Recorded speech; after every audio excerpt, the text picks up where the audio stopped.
अस्सलामुअलैकुम दोस्तों, आप देख रहे हैं बड़े लोग, जहां हम उन इजादों और उन लोगों की कहानियां बताते हैं जो दुनिया को नया रुख देते हैं।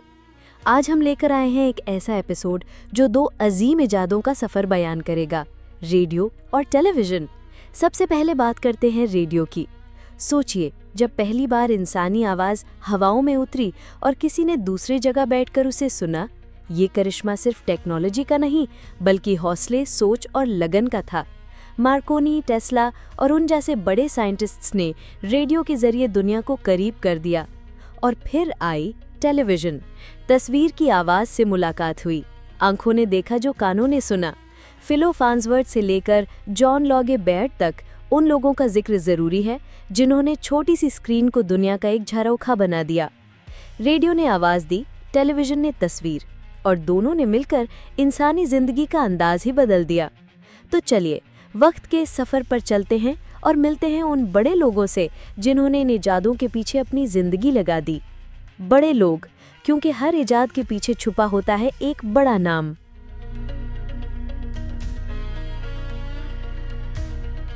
मैं हूं गुग्लिएल्मो मार्कोनी और मेरी कहानी रेडियो की इजाद से शुरू होती है।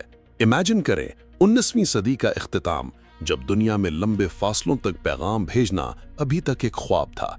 मैं एक इटालियन इंजीनियर और फिजिसिस्ट था और मैं हमेशा से इस ख्वाब को हकीकत बनाने के लिए जुनूनी था। रेडियो, मेरी कहानी। आगाज़ सफ़र 1890 में मैं इलेक्ट्रोमैग्नेटिक वेव्स, जिन्हें हर्ट्जियन वेव्स भी कहते हैं, पर एक्सपेरिमेंट्स कर रहा था, जिन्हें हेनरिक हर्ट्ज ने दरियाफ्त किया था। मेरा मकसद था इन वेव्स को वायरलेस कम्युनिकेशन के लिए इस्तेमाल करना। बहुत से लोगों ने सोचा कि ये सिर्फ एक बच्चों का खेल है, लेकिन मैं जानता था कि इसमें इंसानियत के लिए बहुत कुछ छुपा है। 1895 तक मैंने अपने मुल्क इटली में कुछ कामयाब एक्सपेरिमेंट्स कर लिए थे, जहां मैं कुछ मीटर्स तक वायरलेस सिग्नल्स भेज सका। लेकिन मैं इससे भी आगे जाना चाहता था। मुझे इल्म था कि ये टेक्नोलॉजी समंदर पार भी काम कर सकती है। पहली कामयाबी और दुनिया तक रसाई। 1896 में मैं बरतानिया गया, जहां मुझे अपने काम के लिए ज़्यादा सपोर्ट और रिसोर्सेज मिले। मैंने अपने एक्सपेरिमेंट्स को मज़ीद बेहतर बनाया और 1901 में मैंने तारीखी कामयाबी हासिल की। मैंने अटलांटिक ओशन के पार कॉर्नवॉल, इंग्लैंड से न्यूफाउंडलैंड, कनाडा तक वायरलेस टेलीग्राफ सिग्नल्स भेजे। ये एक ऐसी कामयाबी थी जिसने दुनिया को हैरत में डाल दिया। लोगों को यकीन नहीं आ रहा था कि बिना किसी तार के इतनी लंबी दूरी तक पैगाम कैसे जा सकता है। मेरी इजाद रेडियो टेलीग्राफी ने समंदरी सफ़र को बहुत महफूज बना दिया। जहाज डूबने की सूरत में मदद मांग सकते थे और खबरें तेजी से फैल सकती थीं। मेरी इस इजाद को बाद में रेडियो का नाम मिला।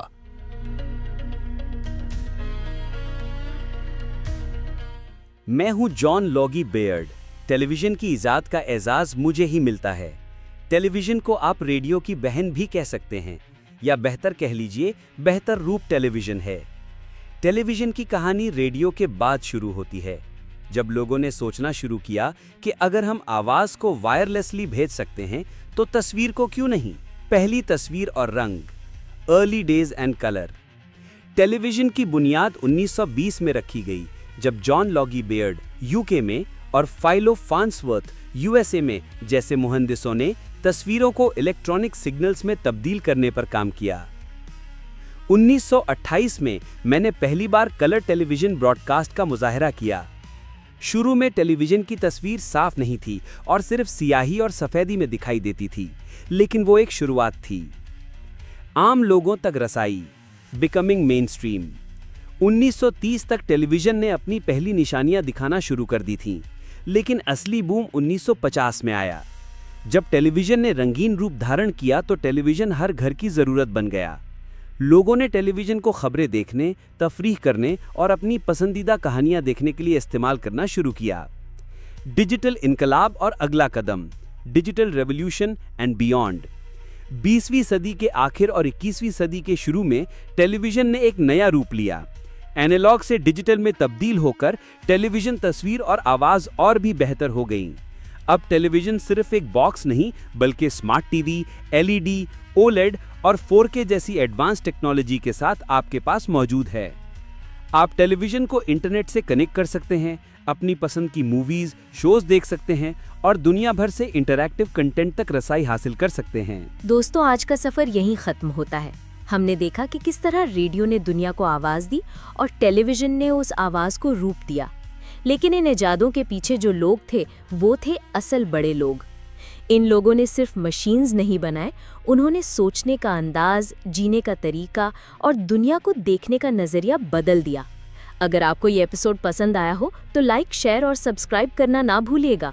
और अगले एपिसोड में हम लेकर आएंगे एक और इजाद, एक और कहानी और एक और बड़ा नाम। मैं हूं आपकी होस्ट। मिलते हैं अगले सफर में सिर्फ बड़े लोग के साथ। अल्लाह हाफिज।